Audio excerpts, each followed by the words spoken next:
plaće. Bojrom nek provjere. Nikad dužan nisam bio, niću kad biti dužan. A što mi dane moja firma, ja državu vratim nazad. A država koliko njima dane, toliko nam meni dane.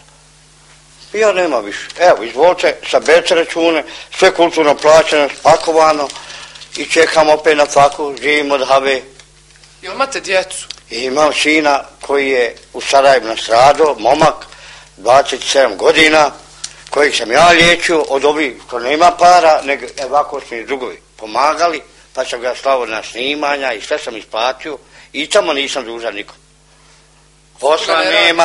Posla nema, čača mu je na poslu, a nije na poslu, zašto radim džaba.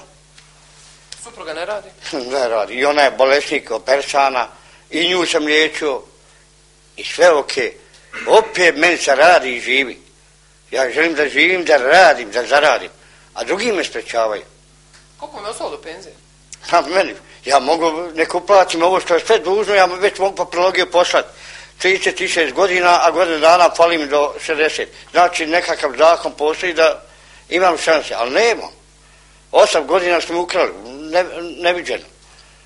Ni znam kako, ni šta i dokle. A vama iz Komrada kažu kad odlazite u penziju, uplati vam se tih nekoliko godina kako bi vas se moglo penzionisati. Ja još to nisam doživio, a radim u Komradu. A kako su ovi radnici koji iz posljednjih godina odlazili u penziju? Da li su oni uspjeli taj staž?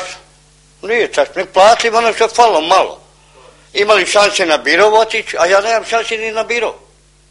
Kako da odem na biro? Kad nije plaćen, jel plaćem biro? Pa imam ja knjižicu, ja dobiti na biro knjižicu. A šta onda? To mi je sam pomoć da bi ja išao doktor, iako ne idem, nikad nisam bio kod doktora. Ne znam da imam knjižicu.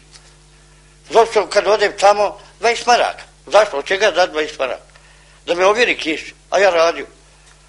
To je sramno. A koliko vi evo zadnjih, recimo, 4-5 mjeseci mjesečno dobijete na ruke novca? Pa da vam kažem, do sad smo u ovoj godini dobili 5 plata, a sad je 10. mjesec.